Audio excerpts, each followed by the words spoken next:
नमस्कार कलिंग दर्पण स्वागत करुच्ची सोनाली। दीपावली पूर्वर फुटिला बोमा।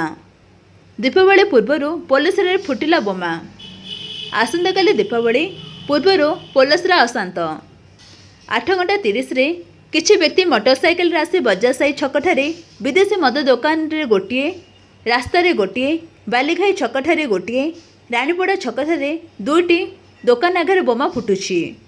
बोमा विस्फोरण हेबा परे पुलिस पहुंची लुहा कंटा और छिंडा सुतुली जबत करिछि। 2 जण आहत होइथिबा बेले जणे गुरुतर होई ब्रह्मपुर स्थानांतरित होइछि। घटना जानिबा परे पुलिस तदंत आरंभ करी पिछा करथिबा जणा पड़िछि। पुलिस अत्रि पट्टनायक रिपोर्ट कलिंग दर्पण।